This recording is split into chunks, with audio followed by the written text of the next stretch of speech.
Just like on YouTube, figure your brain some new food. Hello people, and welcome back to the channel. If this is your first time on the channel, a special welcome to you. I ask that you check out the rest of my videos. If you like what you see, give them a thumbs up, leave a comment, but more than anything, I'm asking that you subscribe to the channel. Today's video is my commentary about the UIC.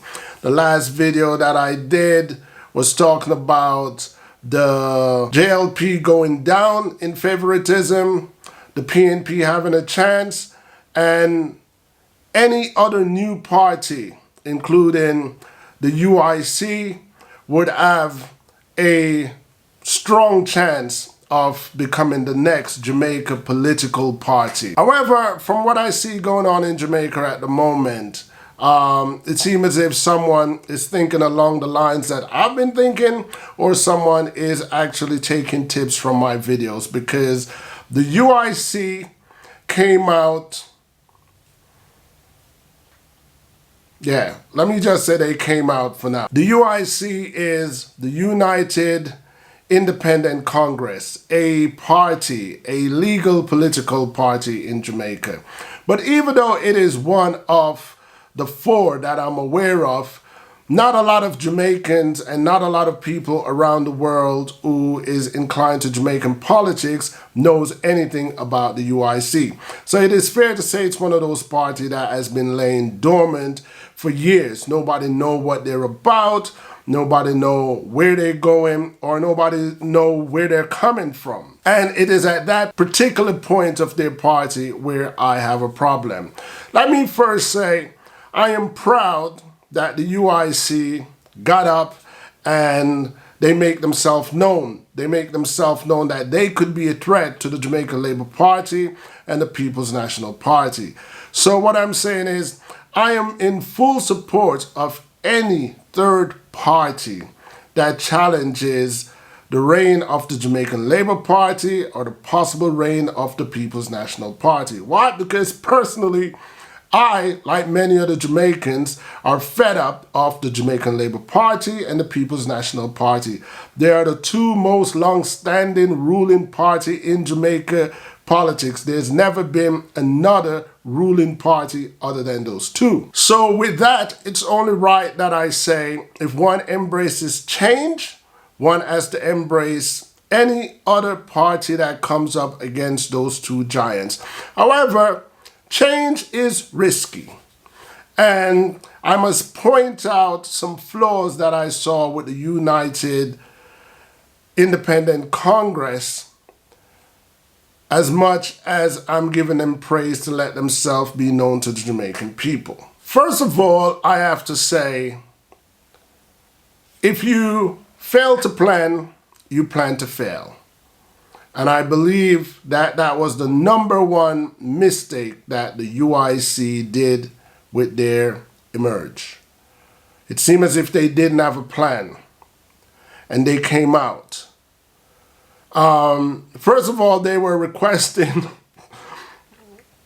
it was a ridiculous request. They were requesting that the entire member of parliament of the current leading ruling party, the Jamaican Labour Party, must step down.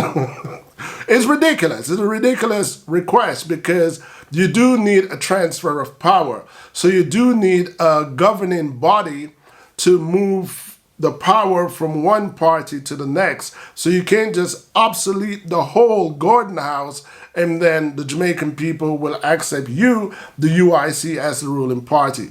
That was idiotic and soundless in my opinion. The next thing I want to criticize is the lack of establishing a standard. What is the UIC about? What are you about? You gotta let the Jamaican people know. You can't just come out and be like, well, I'm a third legal party in Jamaica, and since the other two ruling or renowned party are acting a fool, you should vote for me. It doesn't work like that. You know, people rather to stick to the evil they know than the evil they don't know. So the UIC mistake was not let the Jamaican people know what they're about, what exactly they're about. From the images that I saw, I was trying to assess What's their foundation? What are the promises to the Jamaican people? You know, what is your belief? I saw a lot of Rastafarian with the UIC.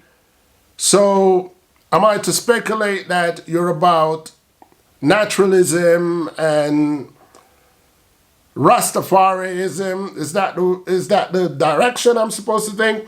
I also saw some Muslim representative in the background of the UIC president. So is this a Islamic type of party? What kind of governing would the UIC offer to the Jamaican people? I'm at a loss because, like I say, I saw Rastafarians, a lot of Rastafarian, which I'm all in support of Rasta. I saw some Muslims, so I'm not so sure is the UIC under the Islamic beliefs and what kind of governing, because let's not forget the fourth party, which is called the God Squad, the nickname the God Squad. One of the reasons why I gave them a thumbs down in being the next ruling Jamaican party is because their pitch was religious, and that is ridiculous to try to church a nation. I understand that that might happen in some Middle East country, but for Jamaican people who has been accustomed to a certain kind of freedom and a certain kind of democracy, that just wouldn't fly with Jamaican people. So as far as the UIC, my concern is trying to know what are you about? What direction are you planning to lead the Jamaican people? Okay, other than trying to get rid of all 60 plus MP that's in Gordon House, the protest was in support of anti-vax. Okay, but is the JLP promoting mandatory vaccine at the moment? I'm not 100% sure about that because I haven't heard it. The last I heard is Andrew Holness says he's not moving in the direction or looking in the direction to mandate the vaccine because that would be infringing on citizens' rights, and so much amendment of the Constitution would have to be done. I mean, the Constitution in itself is a workload by itself because Great Britain, who left that old paperwork there, the Jamaican government over the decades has just sat on that paper while Great Britain and its independent borders has amended and improved and modernized their laws and rules, and Jamaica is still in the dark age. So that's a total different topic. Thirdly, the next thing I have to contest and criticize about the UIC is, if you want to be the next ruling party of Jamaica, one of the first things you have to demonstrate is that you're a law-abiding party. So if the president wants to march, the president needs to abide by all protocol that's in place by the current government. Law is law. And as much as I support the UIC, your demonstration to breach law was a bad approach. Hear me out. What I'm saying is, personally, I don't believe that any body or group of people should need permission to demonstrate peacefully. However, considering the time that we're living in and the current temperature of the world and in Jamaica with COVID and the pandemic, citizens' rights worldwide has been somewhat suspended. So some things that we could do in ordinary times, we just can't do it. So at the moment, Jamaica rule is no more than 10 people gathering, and mask is supposed to be worn, and you know that is the Risk Management Act that they chumped up not so long ago. But whether it's recently chumped up or been there for years, law is law, rules rules. Law is law and rules are rules. Yes, let me say that properly. And as a party who wants to challenge the two renowned bulls, your demonstration was poor because you come out and you were saying, the president was saying, I'm free to walk in my country. I'm free to talk in my country. If I want to walk from downtown square to Gordon House, I have a freedom to do that. In ordinary times, yes. And if you want to do it alone, right about now, it can be done. But to organize a rally with hundreds of people, it is fair to say that you're in breach of law. And the arrest was legal. I saw footage of it. The arrest was legal. And if you're being honest, you too would say the arrest was legal. However, if you got yourself deliberately arrested, that is also a good strategy. It's also a good political strategy, because what the arrest did, it drew attention to your party. So all in all, it's not a bad thing. And this is politics. You have to know how to work the system. So it's not a bad thing. The rally that the UIC put together did make noise. It did make headlines, and that is a good start. But I would like to know more about the UIC, what they're about, because if they're not about anything, I might just have to move back to Jamaica and reconsider starting my own party, put in my application to the necessary department, and who knows. Anyway, what else I want to talk about? So before I move on to the next subject, props again to the UIC for letting yourself known. Jamaica needs a change. So the next thing I'm going to talk about is why Jamaica needs a change. Why Jamaica needs a change. JLP has lost its favoritism. JLP, in most Jamaican eyes at the moment, has proven to be a sellout.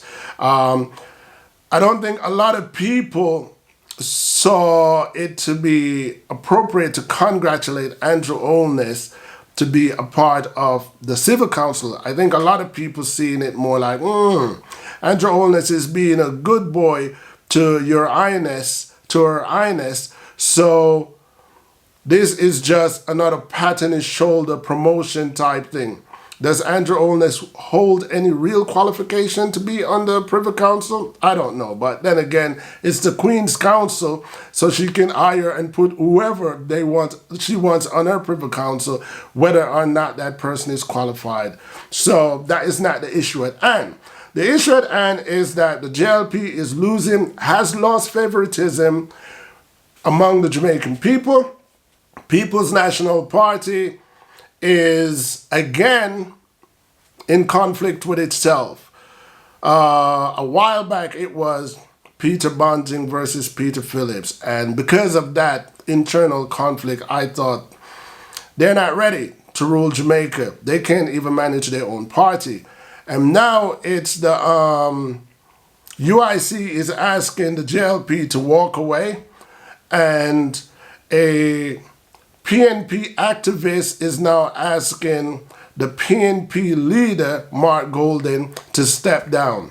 And they're hanging out all that dirty laundry. So the way I look at it is, again, the People's National Party is not ready to manage the Jamaican people, because they are not demonstrating any professionalism in even maintaining good management in their own party. So the way I look at it is, JLP is not ready to run Jamaica in the next general election, and the PNP need to reassess itself. It's having internal problem. So there's a wide door open for the UIC, only if they could, as we say in Jamaica, wheel and come again with something that actually makes sense and constructive, and demonstrate that you guys understand the ruling of law and how a country is supposed to be run. And most importantly, you want to pitch with how will the Jamaican people benefit from your reign. And a picture tell 1,000 story, or 1,000,000, I think. I can't remember the quote specifically. So in the footage that we saw, Jamaica being a strong Christian society, some people would be concerned about the presence of Muslim representative. Is that the way the UIC is going to lean towards Muslim beliefs? And as much as Rastafarian Rastafarianism is a strong culture in Jamaica. Not the whole Jamaica practice Rastafarianism, but most of Jamaicans believe in naturalism, and most Jamaicans have some touch of Rasta practice and Rasta beliefs in them, whether or not they practice a religion. So you still want to know, is that the direction you go? I was actually proud to see a lot of Pan-African flags among the people in the rally because, hey, I'm pro-black. That is not a secret. Everybody knows that about me. I'm pro-black. I'm all for my black people. So I did like the presence of the Pan-African flag, but at the same time, I was confused as to what is the pitch. The president wasn't saying much. He was only talking about freedom of speech and freedom of, you have a right to your body, which I'm in absolute agreement with, and one should have a say of whether or not he or she put anything in their body. So it was freedom of speech, freedom of expression, and the full power over one's own being. And I am in full support of that. But outside of that, I'm clueless as to what the UIC is about.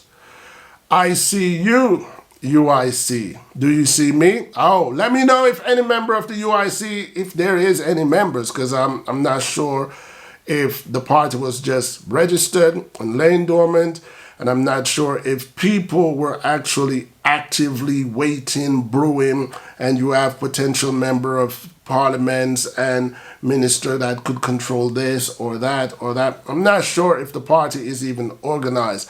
The images that I saw created a lot of questions, enhanced my curiosity, especially with the strong presence of Rasta and Muslims.